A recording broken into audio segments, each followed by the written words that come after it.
Okay. You guys give me a second. I want to go live.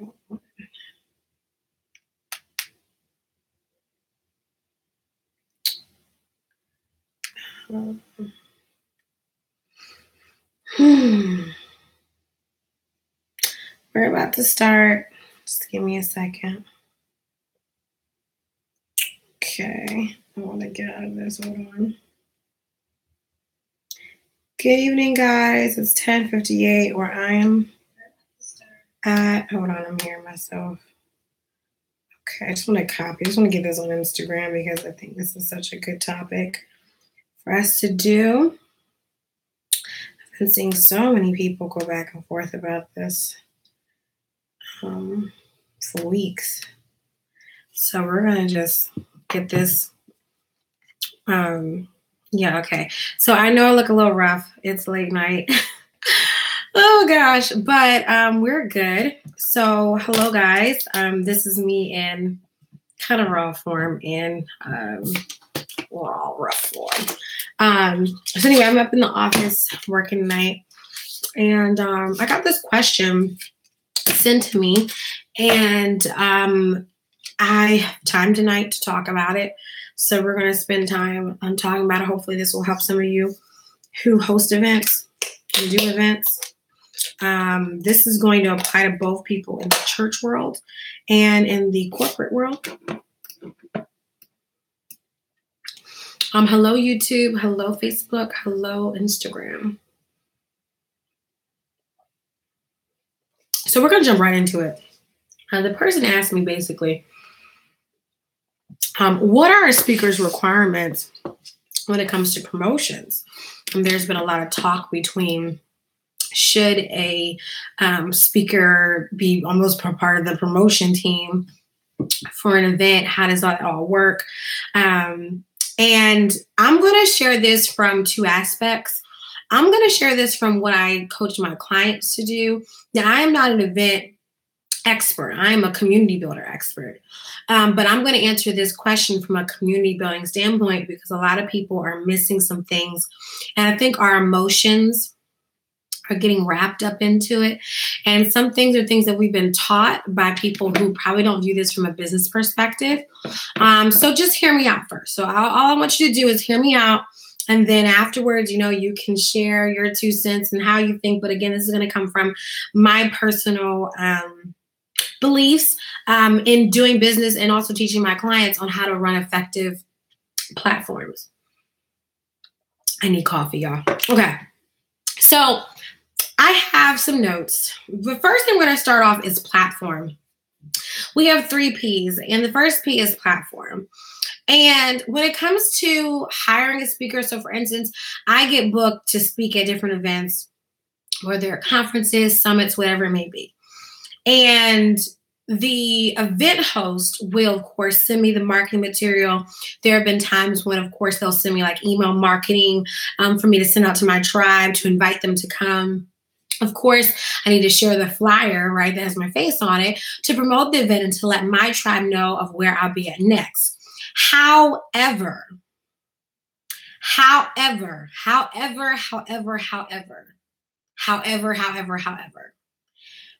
a speaker's job is not to push your event to success.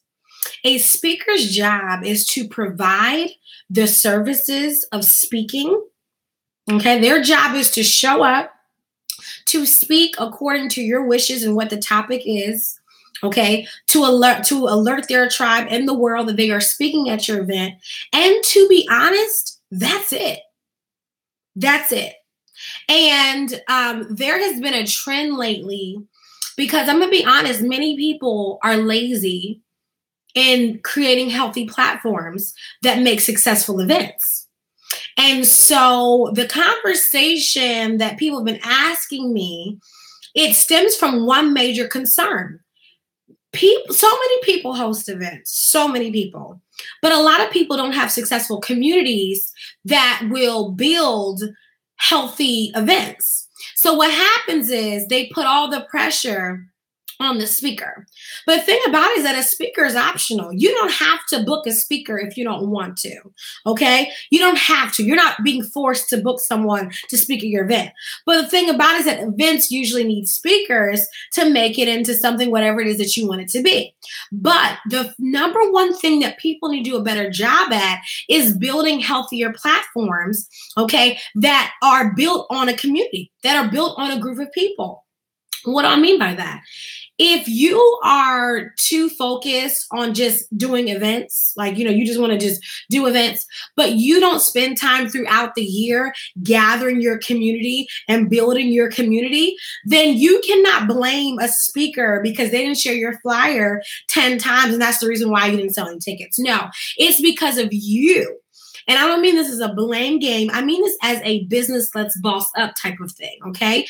You are responsible for your community, your tribe, you guys know I call it tribe or community, right? You're responsible for that growing tribe that follows you and connects to your events, okay? And the thing about it is that a lot of times we build up attention around events, and then once the event is over, we don't nurture our communities. And then we just pray for them to be around by the next time we do another event. And then we try to soften them up and say, hey, buy your ticket for my next event. Well, what about all that time in between? Were you nurturing and building your community, establishing more connections, building up that email list, building up the social media following, connecting with people and seeing how they are doing and checking in? Are you doing those things? If not, you can't blame. You cannot put any responsibility on a speaker. A speaker's job is to speak. Your job, since again, this goes back to it, you're the one who decided to host the event.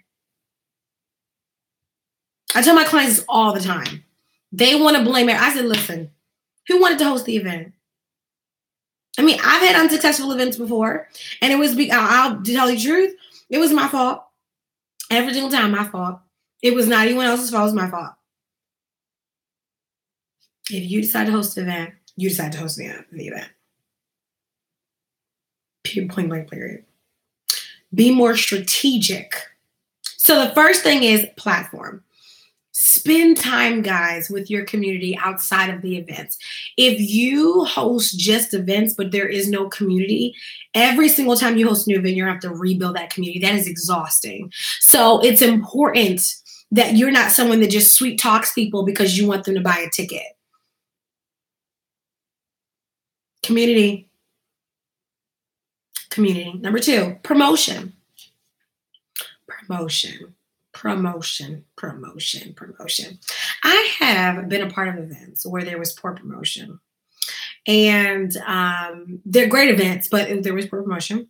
And one of the reasons why is because there was no strategic plan in place to promote the event, or it wasn't followed through. And I've been on the receiving end where I was hosting an event and they should have had more promotion. I didn't do my job. So that also works too. So the thing about it is you need to evaluate your promotion strategy for your event. Because remember, it's not the job of the speaker to fill those seats. Because you can have a very well-known speaker, but there are a couple things that you need to keep in mind. You guys ready for things you need to keep in mind? Number 1, similar audiences. Let's say you invite TD Jakes. Or you invite Oprah. Oprah attracts everybody. But let's say you invite someone really well known, okay? And your audience, to them, who is big to them? That's very important. Because a lot of times we're bringing in what we would call well-known people. But if they're not well-known to your audience, they won't attract. Okay, so it's your job to then, this is very important too, because there are people who you invite to your event who are very well-known or who are very skilled. It still is not the job of the speaker to fill those seats. It's the job of you to fill those seats. That goes back to your promotion strategy. This goes back to building that community and having a group of people already connected to you so that when you start promoting your events, it's not just like an empty space of people and you don't know who you're talking to. So the first thing is platform. The second thing is promotion. You need to have a successful promotion strategy. Guys, let me give you some insight really quickly when it comes to as well this promotion strategy. Number 1, you need to show value. I'm just going to just do my Muppet face right there. This is my Muppet face. Show value. Number 2, build relationships. We touched on that. Number 3, you need to make sure that you're maximizing on advertisements. So what I've seen for a lot of people who do promotions of events, right, is strictly social media. And it's like, it's not the hustle of like a real salesman. Like a real salesman does not just stick to social media. A real salesman is getting on the phone, calling people, texting people, talking to people. That's actually your job as the host. That's not the speaker's job. A speaker's job, a artist's job, like if you are not the person hosting the event, it is the job of the host and their team to pack those seats. So when it comes to your promotion strategy, you have to really figure out if you really want people to be there or not. And I've had to have real conversations with myself before. Like, did I really want people to be there because I wasn't going as hard as I should have? So it's very important that you realize that it is, again, is not the speaker's job. It is your job to fill those seats. So that goes everything from Facebook ads and marketing, Instagram ads, Google AdWords, whatever it is you have to use, roll those things out. But again, most people don't even think they're even doing that. No. If you want to maximize on your speakers, have your speakers do lives with you. Oh, but here's the thing. This is where I'm going to hurt some feelings, but I love you anyway.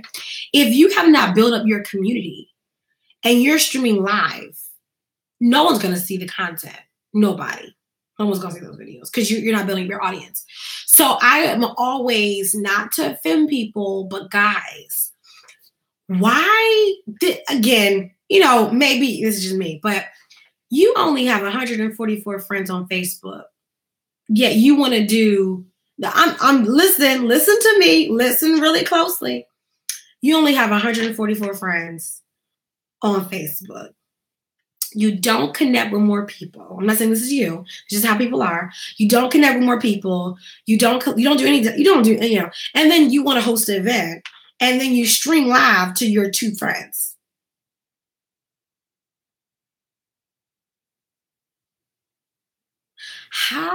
How's that going?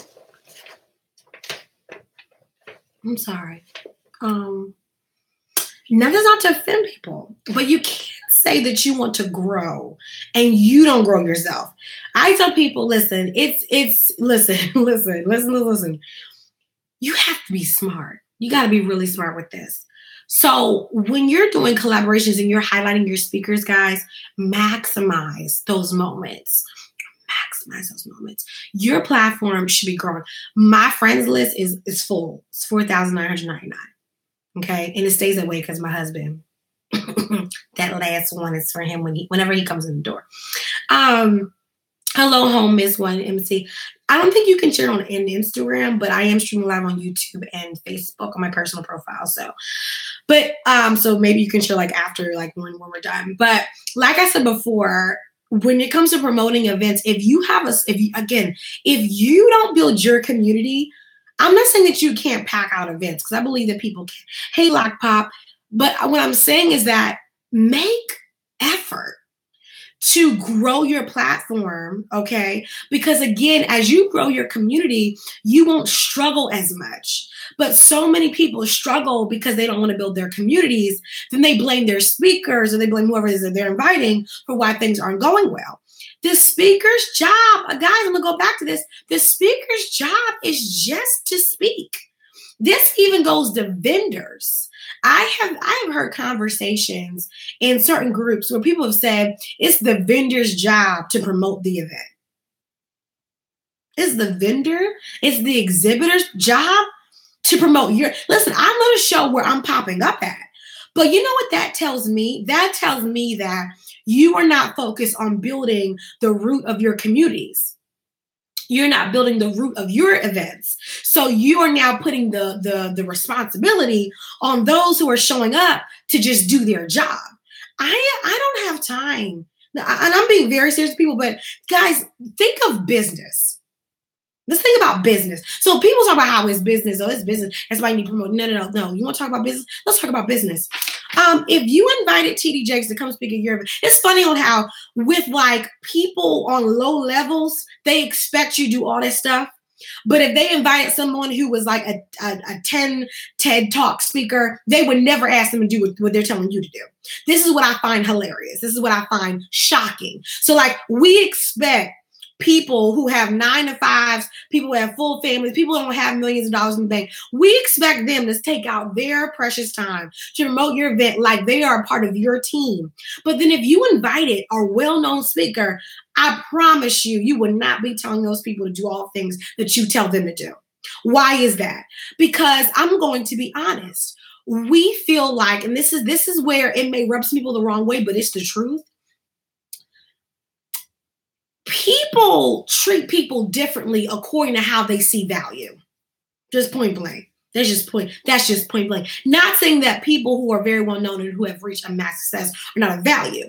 But what I am saying is that it is very interesting on how I've seen people require people to work and be their marketing team. No, honey, you need your own marketing team. If you're hosting, or hey, bro, whatever, if you're hosting this event, whatever it may be, and you put all your money, people say, oh, well, we got to make money. That is something you probably should have thought about before you even did the event. Yeah, because honestly, we're doing bootleg events. But then we're requiring people to give us their professional commitment. You got to pick which one you want to do. Either you're going to do this bootleg or you're going to do it all the way professional. But you can't do both. You can't. You can't. I'm sorry. Because, see, my contract fee does not include me to be your marketing firm or agency. Last time I checked. And then on the flip side, if you're hosting events, guys, if you don't have the money, this is why I've talked about this to churches, guys, you can't complain. Okay, church past, I'm sorry. Look, I'm a PK, so listen, I'm promise you I won't step on your feet too much. But if you're a part of a church, let me just talk to you really quickly, okay? The reason why we're seeing a lot of financial issues in like events and churches for the most part, not all of them, but for the most part, is that we train our culture not to give. And so we're always asking for 15 free will offerings at the event because it was never in the budget to do the event. And so we just pray that God will fill the need. Well, technically God, and this is where maybe I'm crushing on toes, but I'm just trying to have it not be stressful for you. We have someone pleading God for mercy that the budget will be filled. If it wasn't in your budget to do it, don't make God a pair of dice. Okay, don't turn God into a pair of dice. And you just pray it rolls on double sixes and somehow that everyone in that building is going to give. See, this is what I was taught. Life is like a debit card. If you don't have the money, you don't have the money. So if I don't have $5,000 in the bank account now, me doing a $5,000 event, and I'm not sure if I'm going. Now, see, it's different if you have strategy and calculations and this event will be profitable. But most people who do bootleg events can't prove they can't even prove this will be a successful event. So unless you can prove, you have proof and research that this is going to be profitable, don't put yourself nervously in the red. This is why, again, and I'm not saying all churches are like this, but one of the things that my father was really always big against was there's nothing wrong with fundraisers, but there is a problem if fundraisers are the only way that you can raise money. Because something's wrong in the infrastructure of how people are operating, right? Because we live in a fundraiser, a free will offering culture, especially in the church. And I know that I kind of took a dip off of business, but I have to include the church too, because this happens a lot. And so what we do is we rely a lot on chance. And you have to be a business. You guys do know that the church is a business, right? I mean, do y'all know that? Like the church is technically a business. They just don't get taxed by the government. I don't know if that's a surprise to some people, but I'm just letting you know. I'm just letting you know that the church technically is an infrastructure. So when people say, the church done by business, well, it technically is a business. It is. That's why they have bylaws. They're required to have bylaws because they are technically. Anyway, the point is this. Okay? Run it like so. So if there's no money in the bank account and you're over here trying to run things, it's not going. And the thing is, we tire the congregants of fundraisers because at the end of the day, we're not training people to give freely without force. But maybe that's just too much. I'm just going, let's get back, because maybe that's just too much for tonight. Maybe it's just too much to tell people that maybe we should establish a culture of givers, sowers, and savers in our communities so that we don't have to force people. Yeah, anyway, the point is this, is that we have to stop doing things and praying that things will work out, when really you just need to take a piece of paper out, take a pen, strategize to make sure that you're building successful events and making sure that what you're doing is worth it. You guys ready for something? Okay, I'm gonna pull a boss builder. Where's one out? Oh my God, give me a second, guys. I'm going to pull something from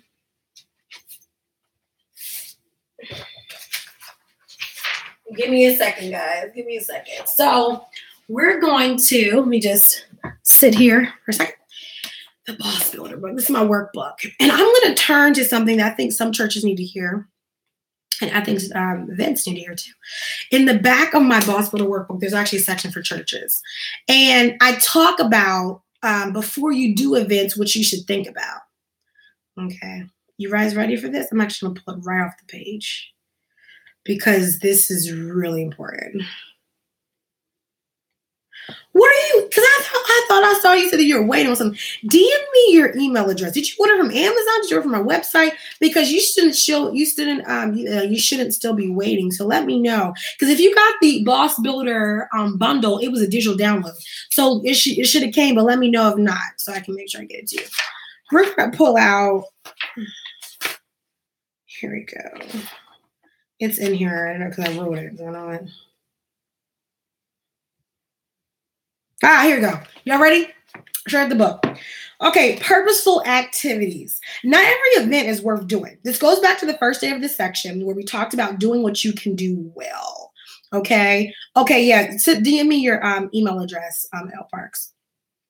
One of the ways that churches don't grow is that they do what others do. So if everyone is having a certain concert, so are you. If everyone is doing a youth explosion, so are you. The real question is, based on who we're meant to serve and what we do best, what will help them? Oh yeah, DM me, because that's not good. DM me. It's truly about doing what your target demographic needs and not necessarily what you think is a good idea because you saw someone else do it. Help the people. When you're looking to expand your church, you need to expand the way that you think about activities. So think on these things. These are actually in, like, literally, I'm reading off the page. Okay. This is why this workbook is like amazing. I love it. You want this is actually what I train, like when I go into churches and we're specifically training on like growth. This is one of the things we talk about. You want the wow factor, but it will never be greater than the impact factor. Okay. And this is actually something we're talking about. So what brings people back consistently is impact. So think about children who play with toys. They may see something that is attractive and it will pull them in. But what will keep them is what that item does for them on a continual basis. So even if you're not hosting like religious events, this goes back to community.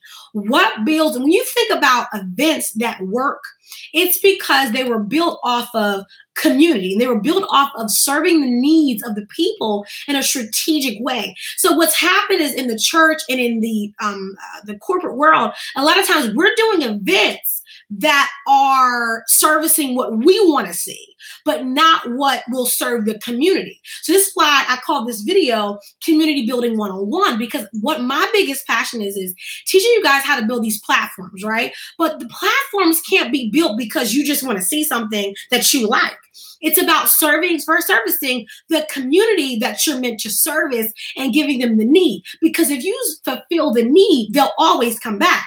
But if you're just trying to do an event, you're like, I think it'd just be so cute if we just did this little dinner thing and if we just had this, that doesn't work. And that's what everyone else is doing. And when you do that, you'll always be in competition. So it's funny on how we talk about in the kingdom, no competition. Well, then why is it that all your events are similar to everyone else's? Where's the innovation at? right? Well, I just thought it'd be cute if we had this and if we had this. Well, that sounds like you're trying to serve your own flesh to please whatever you want to see. But going back to the boss builder strategies, we don't build according to what we want. We build according to what the people need. Okay. So you want the wow factor, but like the book says in here, it should never be greater than the impact factor. Okay. So it's not about what will wow people. The question is, what will it actually impact? Now let's go back to this question really quickly though, with the impact factor. Impact is not about, this is what I hear people say stuff like this. They'll say stuff like, well, I just want people's lives to be changed. I want them to be transformed by the renewing of their mind. I just want people to leave knowing that God loves them. Okay, first of all, they should get that from their church on a daily basis.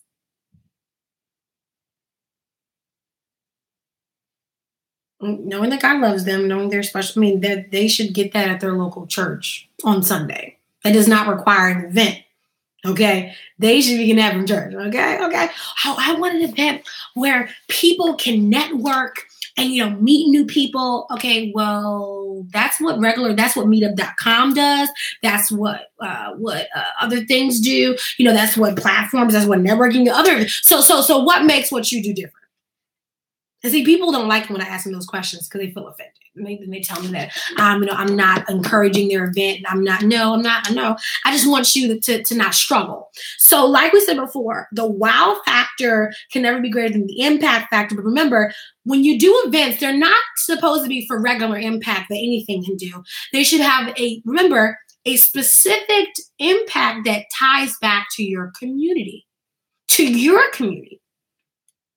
See, if you don't know your community, you'll never give them what they really need.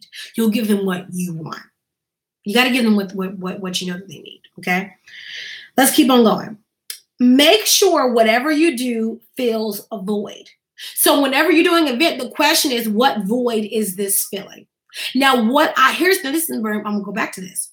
People love to make excuses for why they should do events. I used to be that way. Well, I've never seen this. First of all, this is hilarious. People say, I've never seen an event like this. Did you ever research, first of all, and use Google? Because there may have been an event just like this, but you just don't go online a lot. I met this one person who told me, Genesis, I have this idea for this hair straightener, and it looks like a brush, but it's gonna brush your hair and heat at the same time. I said, they sell that at Marshalls and TJ Maxx and Walmart. Really? Did you ever look it up? Did you just type in brush heating comb or no, they never. So a lot of times, this is why in the church they'll say somebody's copying my idea. Man, ain't nobody copying you. You just don't research. You just see, it's funny. When people don't research, they think everybody's copying them. Y'all ever met that person that always has felt like somebody is stealing their God-given creativity? I saw somebody take my idea online. I just came up with it. The Holy Ghost gave it to me yesterday. Okay, man, first of all, if you just Googled it, you would have saw that someone's been doing that for 7 years. You just haven't Googled in 2 days. Okay, there's a difference. So when it comes to filling a void, you have to research. See, has it been done before? Not say that you can't do it, but you have to make sure that what you're doing fulfills your community. Ask people what they need. It baffles to me on how we don't know how to ask questions, but we love to throw events. We don't ask people what they need. Ask the people what they want to see. It's just a thought. You don't have to do it, but I'm just trying to help you out. Okay, let's keep on going in the boss builder. Okay, here is the question I love. What is the impact ratio? Your impact ratio is comprised of 3 things: communities, souls, and seats. How many total is the reach in your community, 1 mile radius, whatever, and then how many? Now this is actually the church section, but this applies to any, whether it's a non-religious event. And how many total is in reach in your community? How many souls were won? How many people came out? So let's apply this to like a regular event, a non-religious event, okay? First of all, if you don't have a community, you can't judge your reach. This is why I tell people, if you're building any kind of platform, an email list is like your best friend, because it's going to give you, usually in an email list, you can collect information that you normally can't collect anywhere else. So you can collect people's zip codes, you can collect their first name, last name, email address, phone numbers. It depends upon, how you build out your database. But the point is that a database will help you because you'll be able to really figure out who is in your community. Okay. It'll also let you know, based upon the zip codes or areas, IP addresses, whatever you want to do, whatever you want to, rate. It'll let you know exactly what you're working with. Here is the thing. Your community should be growing by each event. And that's because you want to have, like, for instance, my friend Tiffany Gillespie, she does strategic events. Like, she's an expert at strategic events. That's what she does. She travels out and she does she knows how to do strategic events. And what she does when she does her strategic events is that she makes sure that those events actually push you towards a goal. So when you host events, one of the things also too about impact is, how will this help us grow? Not how will this help us just to have another event, but how will this event actually help us? Because again, when we talk about events, as we go back to the very first area, not every event is worth doing, because events cost money. Events, guys, cost money. And it's better for you to have strategy around one event than do 5 events with no strategy, just for the sake of you wanting, to have your face on a flyer. If you want your face on a flyer, guys, go get a cake, give them your photo, they'll put your face on the cake. If you just want to be seen, go stand outside. Yeah, I'll give you better advice. If you just want to be seen, go to an intersection.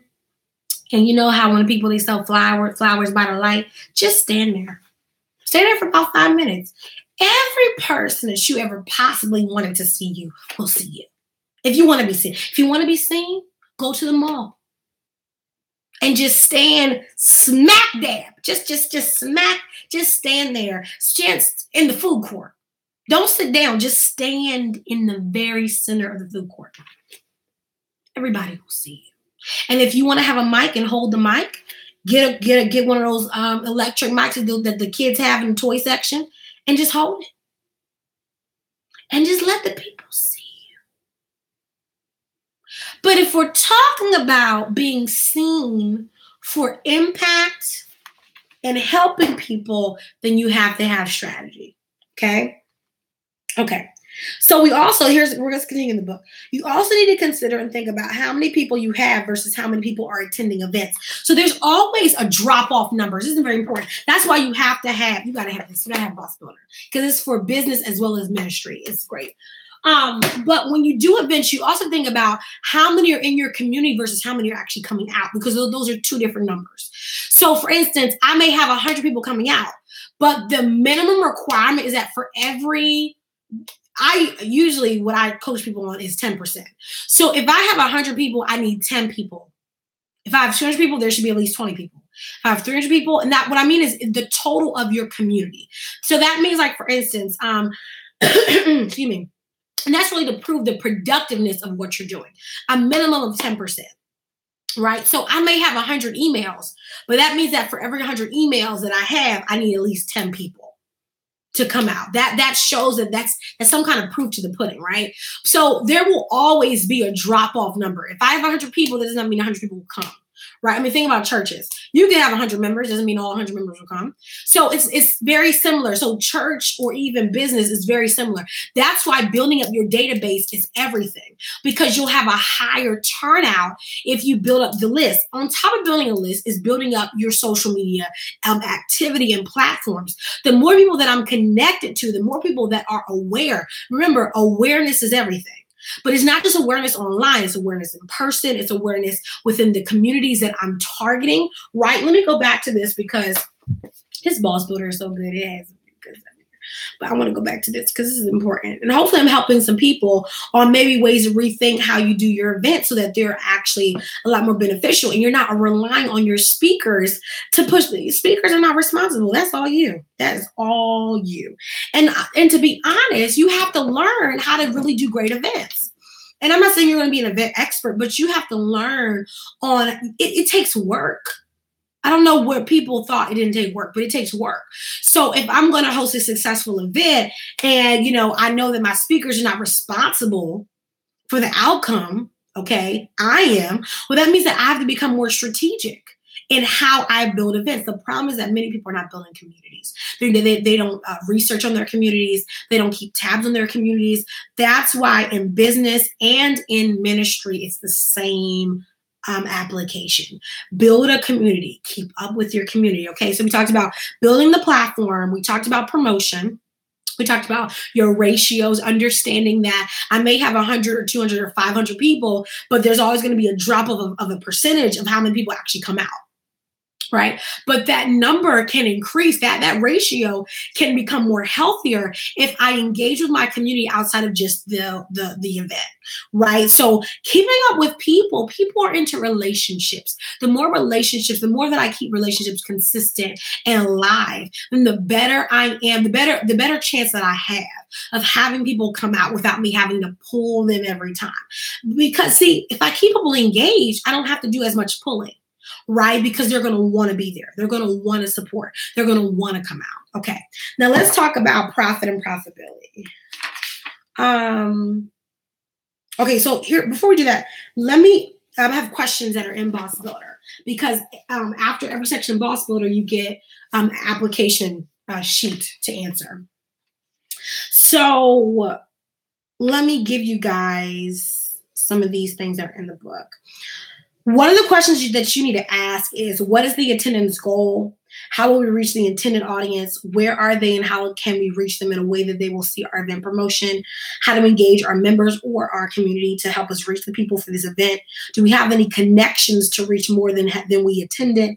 How can we connect to local organizations or leaders to help us push this event or garner support? Do we need to engage radio, TV, or social media ads? So these are just common questions that before you even go out here and start promoting, that you've already answered those kind of questions. These are just beginner questions, but these are the ones that really help you to begin tilling the ground or making sure that you're having productive events. Remember that an event job is not just to have it. It's supposed to push your platform forward. It should make whatever you're doing become bigger or expand. So if we keep on having events and there's no growth in any kind of area, it may be packed, but besides the seats, how is it pushing us towards our ultimate mission, our ultimate goal as a platform? And that's what you need to really begin thinking about, again, to have events that work for you, okay, that work for you. Now, I want to touch on this and we'll be done, which is the profit and the money factor. I touched on it as a joke a little bit earlier, but it is the truth. Don't do events broke.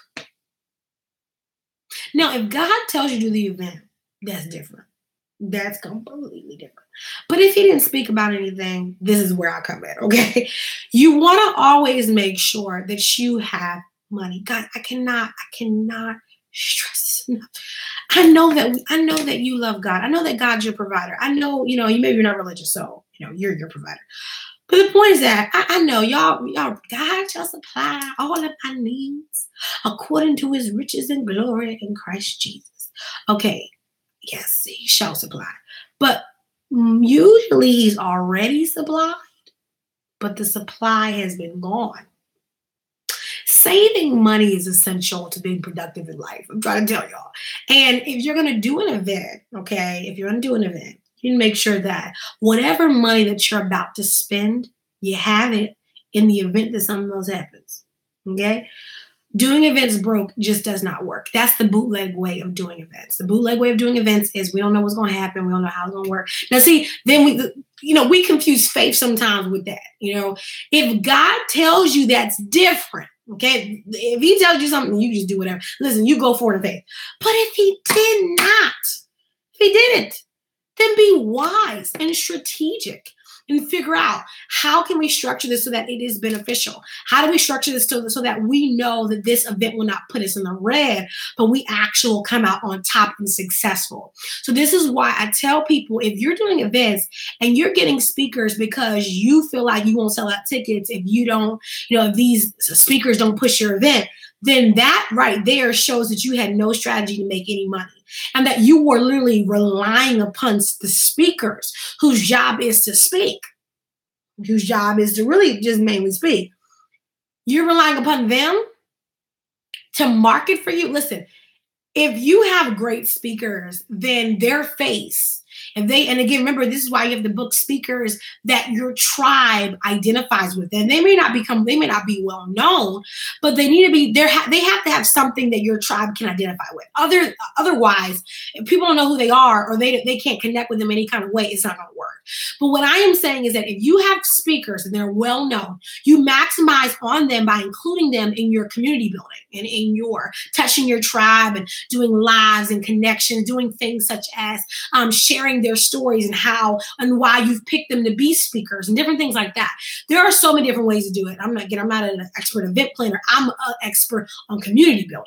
So I know on how to capitalize in that way. But it's, again, these are very similar attributes and similar things to do. The point is that if you're doing events, make sure that there is money set aside or in storage in the bank, save something so that if anything goes wrong, you're not out here looking foolish. Okay. If anything goes wrong, you're not out here looking foolish. I don't want you guys to look foolish. The other thing too is you do not want to exasperate your audience and tribe because you're moving without wisdom. People don't like being strapped because you're strapped for cash. Okay, it's not your audience's job to feel the pressure that you've created, and that actually happens a lot when people want to do events because they just want to be seen, and there's no money. There's no money set aside for that particular event. Then what happens is they want to put all the pressure on the people, on the registrants, on the people who've come out, on the speakers, right? People don't like that, guys. And I know that may be the culture of some people, but just because it's the culture does not mean that that's how things are supposed to be. Okay. And if you want to change that norm, you're going to have to do things differently so that people actually love coming out to your events and love connecting with you. So let's go back over what we talked about. I'm done. Basically, what I'm just trying to tell you guys is be more smart. Be more smart. It's not making sense. Be smarter about hosting events. Okay. Don't rush into anything. Don't speed into anything, guys. Listen, strategic planning is essential. If you need a strategic event planner, contact me. Or you can go to tiffanyGillespie.com. She's a strategic event planner. But if you need someone who can strategize with you for a one-on-one session, I have a friend that does that. That is her expertise. But for real, this is just so true, is that, as we said in our piece, number one is platform. Build your platform. If you want to have more successful events, build your platform. Building your platform does cost money, though. We live in an age right now. I was watching a keynote on Amazon and just where e-commerce is going, a lot of things. And one of the things that is very important to note is you need to study where the industry is going. And you also need to understand where social media is going. And because of where social media is going, where platforms are going, we're living in an age where getting someone's attention will cost you. Back in the day, getting someone's attention was easy. Now, because we live in a very saturated world with technology, apps, advertisement, it's becoming harder and harder to get people's attention because there's so much going on. So it may take you. It's going to take some money to build up. I cannot tell you on different companies I've worked with, and their ad spend is crazy. But that's because they knew that to get in front of that audience, to get that attention from that audience, it's going to cost money. So it may take you time to build up an audience, but build up your audience. Okay. The other thing is, I need to add this about audience, guys. This is very important to know. Stop copying. Stop copying people's events and you don't have their platforms. That is event suicide. Let me share with you a truth that may offend some people, but I really don't care because I'm trying to help somebody. Let me talk about preachers real quick because I had to pull a preacher friend aside and tell him the truth. Preachers who preach all over the country, okay? I may offend somebody, but y'all, it's the truth. Preachers who preach all over the country and everybody sees them all over the country, okay? Then they decide to host an event, okay? They get people to come out, okay? And maybe it wasn't a lot of people, but they got people to come out. Okay. Here's the common knowledge that you need to understand. If a preacher preaches all over the country, he is building up awareness. I don't know why we get shocked when people build up events, but they preach all over the world. Because they're building up awareness, guys. It's not like no one knows them. And I know people may try to downplay themselves. But y'all, if you preach in 15 different cities in 6 months, and then, like, oh, well, I just don't know what warranted this success. The normal person does not get the chance to go over the country and preach. Okay, I don't know why people, I may step on toes, but this is the truth of the matter. And someone else decides they want to go out and, do an event.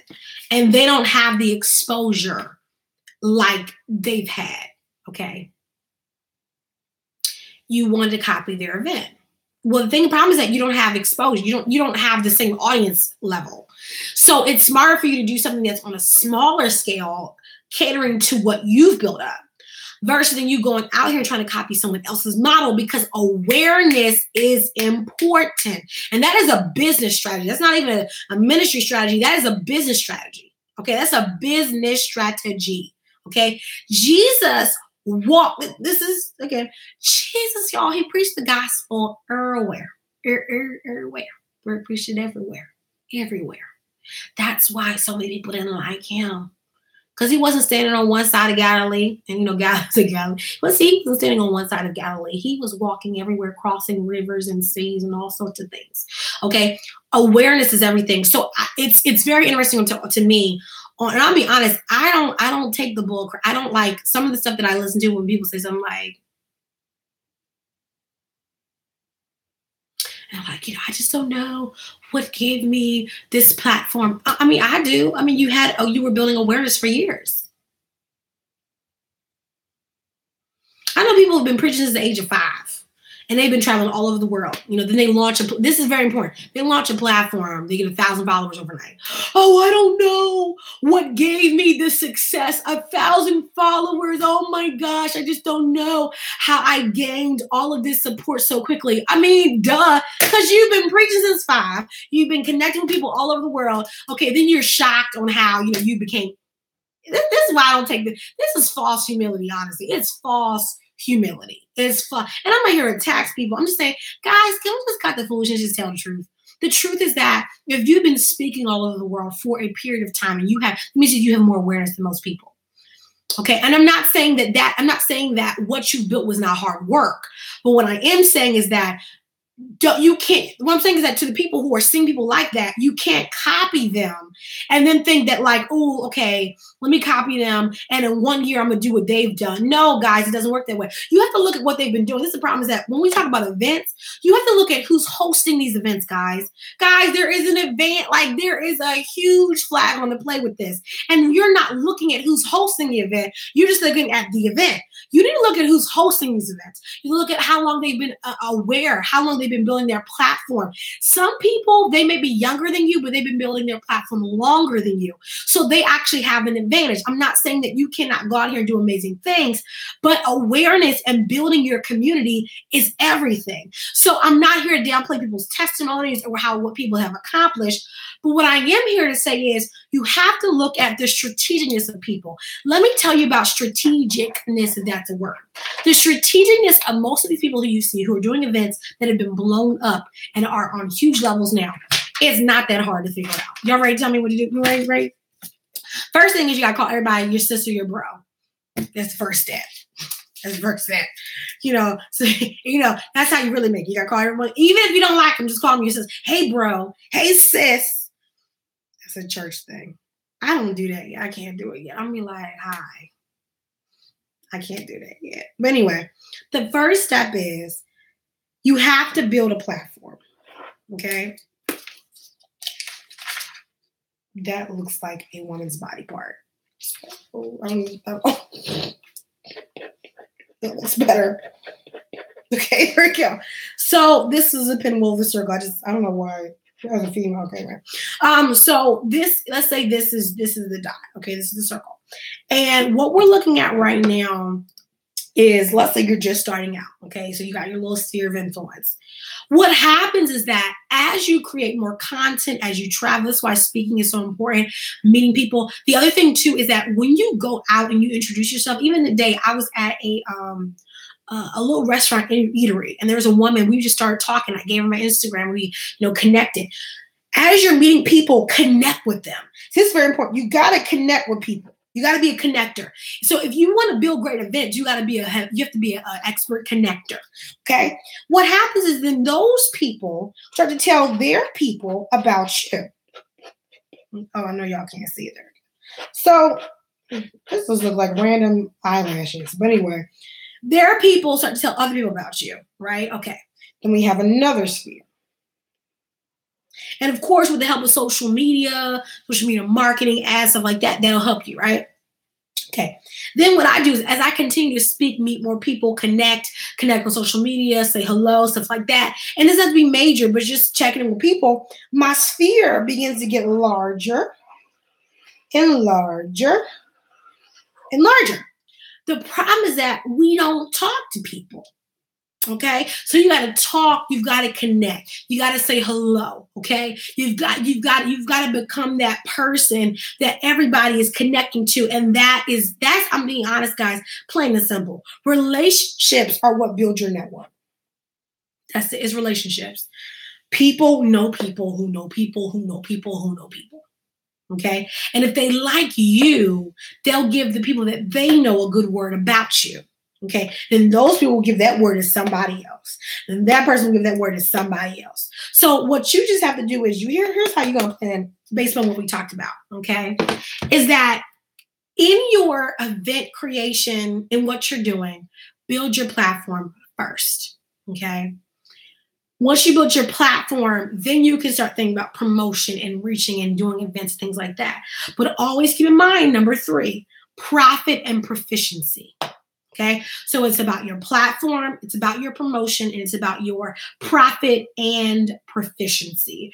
Okay, so those are the 3 P's. Those are 3 P's on how you can make sure that you're having a successful event and not relying upon your speakers to be the backbone to how successful you are. Now, your speakers, they may draw in people, and that's awesome, that's great. But again, you don't depend upon that. Okay, let's focus on how do we make our platform, because here's my thing. If your platform is only as strong, and this is very important. I've always noticed this.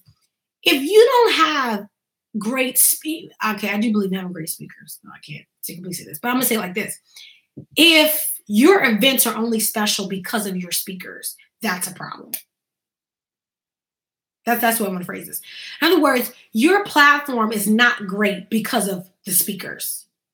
Okay, even though that can be a drawing factor. See, that's a drawing factor, but that's not a founding factor. You want to fill the voids of the people. Speakers don't fill the voids of the people. What they say does. And you want to make sure that as you're growing your events, that you're fulfilling what they need.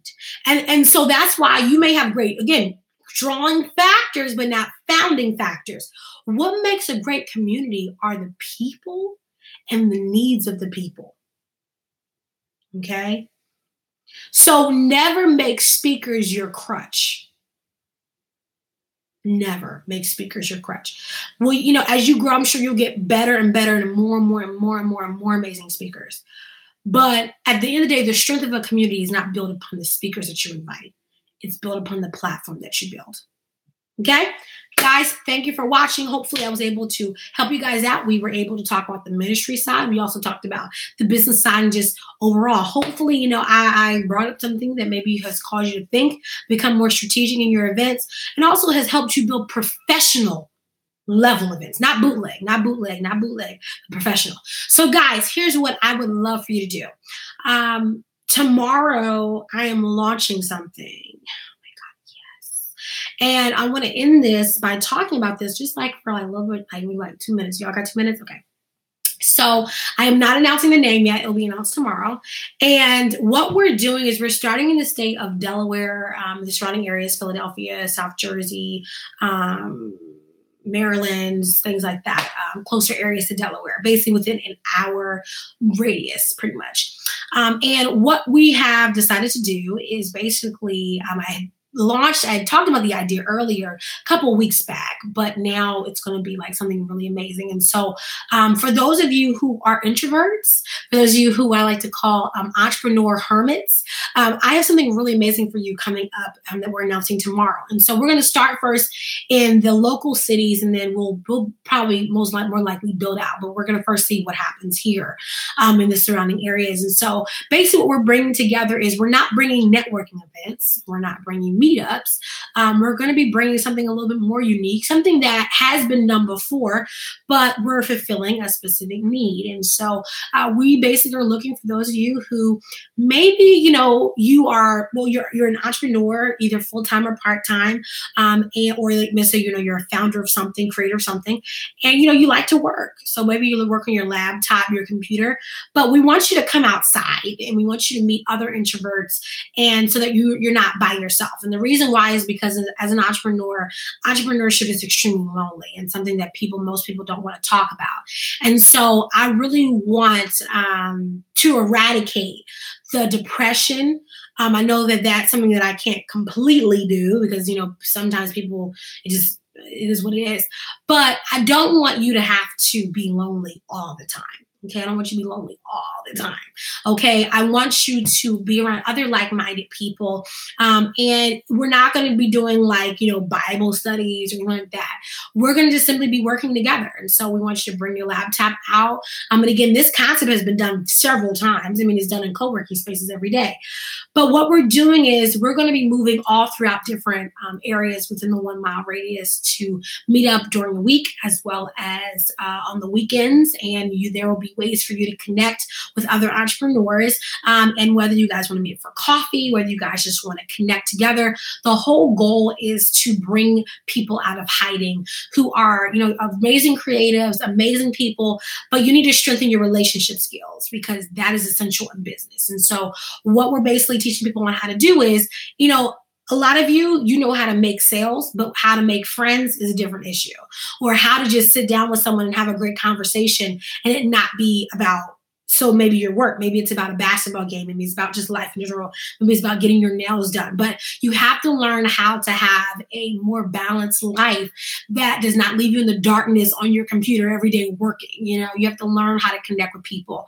So we're going to be having something coming out on that tomorrow. I'm really excited to share my heart and my personal story because it's connected to something to me personally. So I'm really excited about it. We're going to begin launching dates in the summer in the state of Delaware, again, and surrounding areas. So we launch tomorrow. So I'm really excited. So just stay tuned. And if this is your first time connecting with me, shoot me a DM or a Facebook message or a YouTube, shoot me an email and just say hello. Bye, guys. See you later. Ending on all the platforms. See you guys later.